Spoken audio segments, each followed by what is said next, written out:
topic is depreciation. So our first question is Sagar Stores purchased a machinery for rupees 4 lakh on 1st January 2002 and paid for installation 20,000. तो हम यहाँ पर एक एक line को एक एक सेंटेंस को समझते जाते हैं कि हमें यहाँ पर क्या चीजें मेंशन की गई हैं. So our first sentence is Sagar Stores purchased machinery for rupees 4 lakh. Sagar stores ने परचेज की है मशीनरी 4 लाख की. ठीक है, यहाँ पर सागर लिमिटेड ने 4 लाख की मशीन परचेज की है. Then 1st January 2002 and paid for installation 20,000 और उसकी इंस्टॉलेशन के लिए कितना अमाउंट पे किया है 20,000.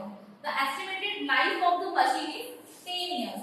हमें यहाँ पर मशीनरी की जो एस्टिमेटेड लाइफ है वो कितनी दे रखी है 10 years. Then after which its residual value will be 20,000 only. हमें यहाँ पर इसकी रेसिडुअल वैल्यू दे रखी है. Residual value means scrap value हमें यहाँ पर गिवन है. मींस ओवरऑल हमें यहाँ पर डेप्रिसिएशन का फॉर्मूला पुट करना है. जो हमारा डेप्रिसिएशन का फॉर्मूला होगा depreciation is equal to cost of asset minus residual value divided by life of asset.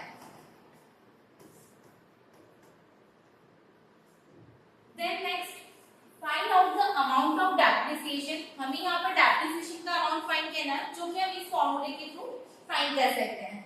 And prepare machinery account for the first 3 years. And हमें यहाँ पर साथ में machinery account भी बनाना है जो कि हमें बेसिकली 3 इयर्स के लिए यहाँ पर मेंशन करना है according to the fixed installment method. और हमें यहाँ पर इसे फिक्स्ड इंस्टॉलमेंट मेथड के थ्रू बनाना है. तो पहले हम लोग थोड़ा सा मेथड के ऊपर डिस्कस कर लेते हैं.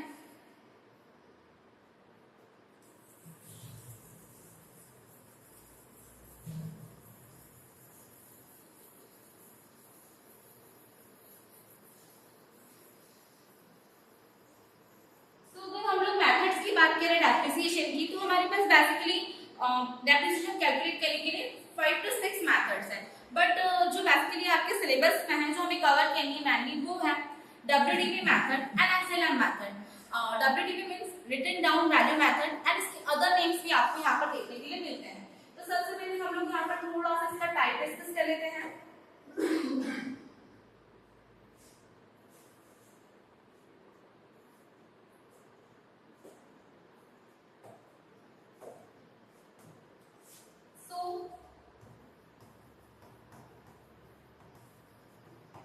डेप्रिसिएशन में हम लोग 2 मेथड कवर कर रहे हैं. फर्स्ट मेथड हमारा यहाँ पर रहेगा SLM method and second will be WDV method. SLM का फुल फॉर्म है यहाँ पर straight line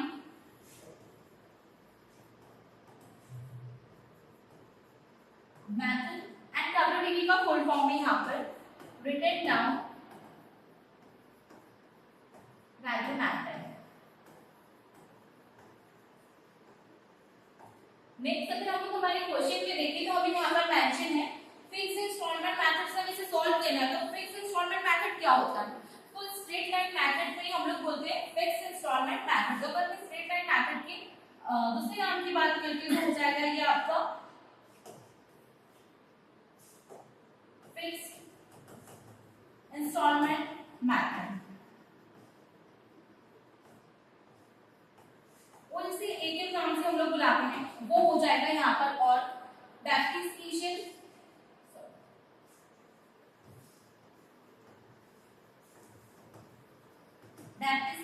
on original cost. Next यदि मैं WDV मेथड पर आती हूँ तो WDV का फुल फॉर्म हो जाता है रिटन डाउन वैल्यू मेथड. इसके अगर हम लोग अदर नेम्स की बात करते हैं तो सेकंड नेम हमारे पास है इसमें रिड्यूसिंग बैलेंस मेथड एंड इसका एक और नेम है यहाँ पर और डिमिनिशिंग बैलेंस मेथड.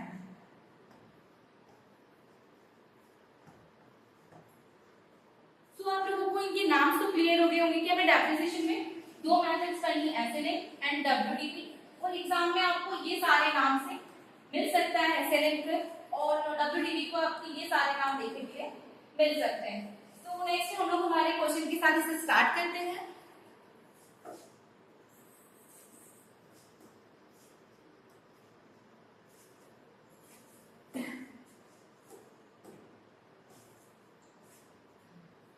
हम लोगों ने यहाँ पर फर्स्ट सेंटेंस पढ़ा था, Sagar stores purchase machinery for ₹4 lakh. यहाँ पर सागर स्टोर्स ने मशीनरी परचेज की 4 लाख की।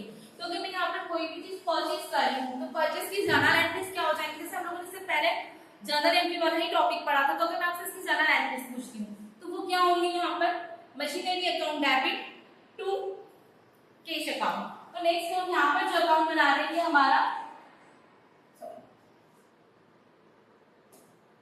ये जो हमारा अकाउंट है जो हमें यहाँ पर बनाना है, ये हमारा मशीनरी अकाउंट हो जाएगा, क्योंकि हमसे क्वेश्चन में कहा गया कि हमें डेप्रिसिएशन कैलकुलेट करना है और यहाँ पर हमें मशीनरी अकाउंट ड्रॉ करना है।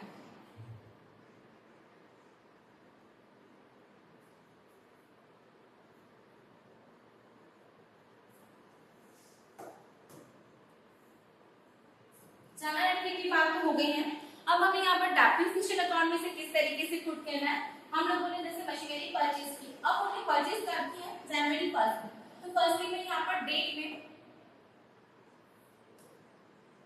ईयर्स मेंशन कर देती हूँ 2002। फर्स्ट मशीनरी हम लोगों ने 2002 में परचेज की है। एक हमारा डेबिट साइड होगा, एक हमारा क्रेडिट साइड होगा। अगर हम लोग डेप्रिसिएशन की फॉर्मेट की बात करते हैं तो हमारे पास इसमें 2 पार्ट्स होते हैं, डेबिट पार्ट एक क्रेडिट पार्ट। तो डेबिट पार्ट में हम लोग कॉलम्स बनाएंगे डेट, पर्टिकुलर अमाउंट। क्रेडिट में सेम कॉलम्स बनाएंगे हम लोग date, particular and amount. And dates में मैंने 2002 दोनों साइड मेंशन कर दिया है। एंड फर्स्ट हम लोगों ने यहाँ पर मशीनरी परचेज की है जनवरी 1 को, तो जनवरी 1 टू कैश अकाउंट। ये मशीनरी मैंने कितने में परचेज की है? 4 लाख में, तो मुझे अमाउंट में मेंशन करना है 4 लाख। ठीक है, इसके अलावा इस ईयर में मैंने कोई भी नई चीज परचेज नहीं की है। नेक्स्ट मुझे कहा गया है कि इसकी इंस्टॉलेशन की चार्जेस लगे हैं 20,000, तो ये जो इंस्टॉलेशन चार्जेस है ये मुझे इसी में ऐड ऑन करने हैं। तो ये अमाउंट मेरा हो जाएगा 4 लाख प्लस इंस्टॉलेशन चार्जेस 20,000, तो हमारा फाइनल अमाउंट हो जाएगा 4,20,000। नेक्स्ट इसमें हमें एस्टिमेटेड लाइफ दे रखी है मशीनरी की, इसकी रेसिडुअल वैल्यू दे रखी है। मींस मुझे इतना कैलकुलेशन कंप्लीट हो गया है, इसके अलावा कोई इंफॉर्मेशन नहीं दे रखी है। तो नेक्स्ट स्टेप मेरा होगा दिसंबर 31। यहाँ पर मुझे ये भी मेंशन नहीं किया गया कि मुझे ईयर्स हमारा बैलेंस या डेप्रिसिएशन कब फाइंड करना है, तो मैं यहाँ पर 31 दिसंबर कंसीडर करूंगी। तो यहाँ पर जो मैंने डेप्रिसिएशन का डेट लिखा है वो लिखा दिसंबर 31 बाय डेप्रिसिएशन अकाउंट। अब यहाँ पर मुझे डेप्रिसिएशन का कोई परसेंटेज नहीं दे रखा है, मुझे डेप्रिसिएशन का फॉर्मूला यूज करके पर्टिकुलर डेप्रिसिएशन फाइंड करना है एंड मुझे फिक्स इंस्टॉलमेंट मेथड से उसे चार्ज करना है। तो यहाँ पर हमारा डेप्रिसिएशन का फॉर्मूला हो जाएगा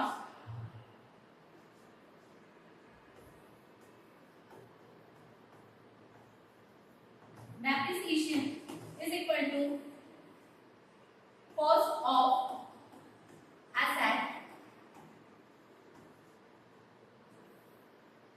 minus residual value or scrap value and then divided by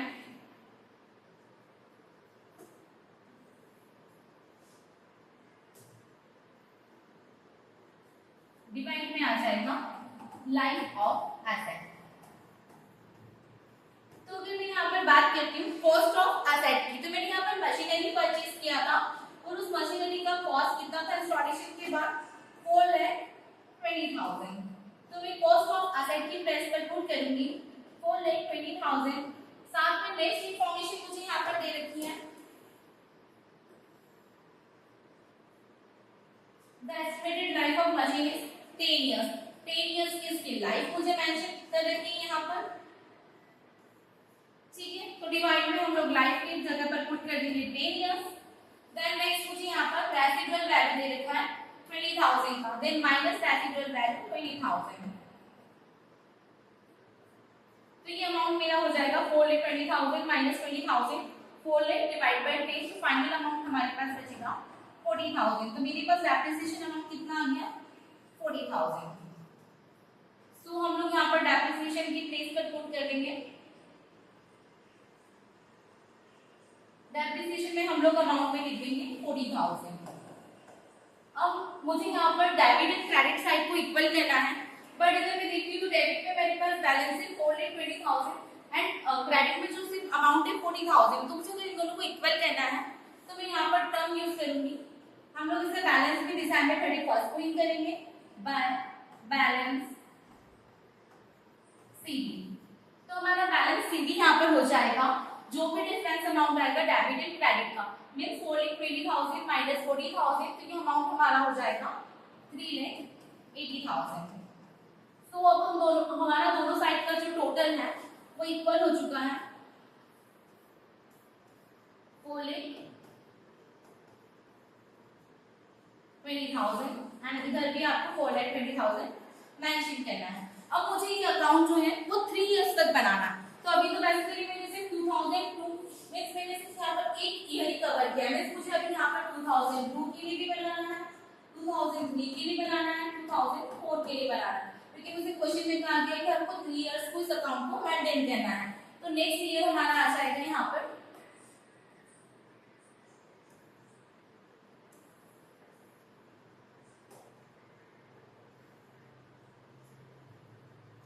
next 2003। सबसे पहले हमें यहाँ पर जो हम लोगों ने बैलेंस फाइंड किया था 2002 में, उस बैलेंस को 2003 में ट्रांसफर करना है।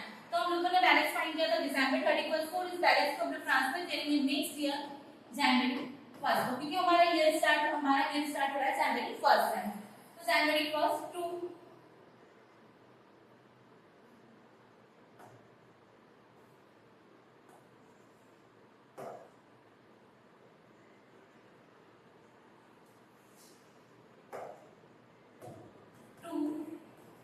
Balance BD. अब यहाँ पर बीडी और सीडी के फुल फॉर्म्स क्या है? अगर मैं यहाँ पर सीडी की बात करती हूँ तो सीडी का फुल फॉर्म होता है कैरिड डाउन, और अगर मैं बीडी की बात करती हूँ तो ये फॉर्मूला होता है ब्रॉड डाउन। अब ये जो बैलेंस सीडी हमें यहाँ पर आया था, इस बैलेंस को हम लोग नेक्स्ट ईयर ट्रांसफर करेंगे डेबिट साइड। अमाउंट भी हमारा सेम रहेगा 3,80,000। नेक्स्ट अगर मैं इस ईयर की बात करती हूँ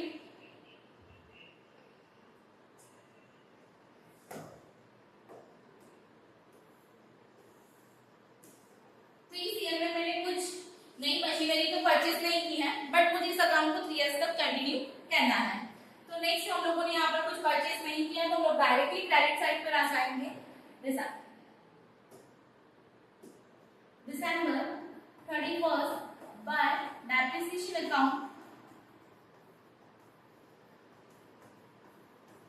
ठीक है। यहाँ पर डेप्रिसिएशन का जो वैल्यू हम लोगों ने फाइंड किया था 40,000, मुझे वही कंटिन्यू करना है, क्योंकि हम लोग यहाँ पर फिक्स्ड इंस्टॉलमेंट मेथड से कर रहे हैं, तो इसका जो इंस्टॉलमेंट है वो हमेशा फिक्स रहेगा। तो जैसे मैंने फर्स्ट ईयर में 40,000 का इंस्टॉलमेंट किया था, तो मुझे सेकंड ईयर में भी 40,000 का इंस्टॉलमेंट मेंशन करना है। देन वापस से मुझे डेबिट क्रेडिट साइड को इक्वल करना है। सो दिसंबर 31 by balance CD 3,80,000 debit amount है एंड 40,000 क्रेडिट अमाउंट। तो जो बैलेंस अमाउंट हो जाएगा हमारा हो जाएगा 3,40,000 एंड दोनों साइड हमें इक्वली टोटल लगा देना है। ये 3,80,000 एंड इस साइड का अमाउंट भी टोटल हो गया मेरे पास 3,80,000। नेक्स्ट मुझे मैंने ये अभी सिर्फ 2 इयर्स का बनाया, मुझे सिर्फ एक ईयर और कंटिन्यू करना है। तो 2003 के बाद हम लोग आ जाएंगे नेक्स्ट 2004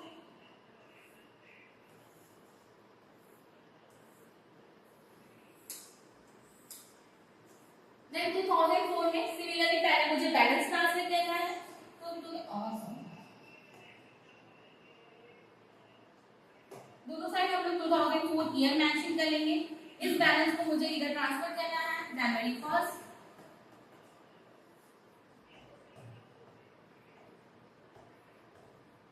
बैलेंस डेबिट अमाउंट है मेरे पास 3,40,000 और इस साल में मैंने कोई मशीनरी परचेस नहीं की या कोई मशीनरी मैंने सेल नहीं की है। तो नेक्स्ट मुझे यहाँ पर डेप्रिसिएशन ही लिखना है।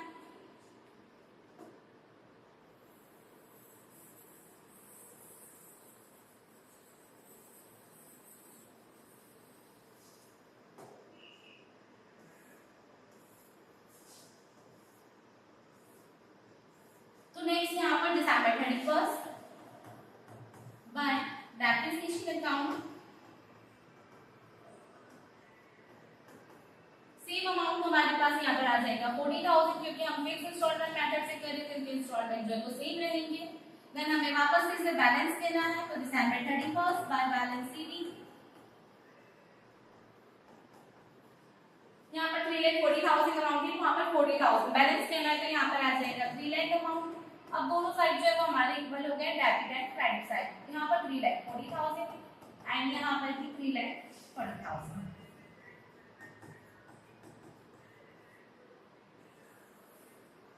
तो ये बेसिकली हमारा फर्स्ट क्वेश्चन कंप्लीट हो चुका है, जिसमें आपको सिर्फ डेप्रिसिएशन का फॉर्मूला पुट करना था एंड स्ट्रेट लाइन मेथड से 3 इयर्स तक डेप्रिसिएशन अकाउंट कंटिन्यू करना था।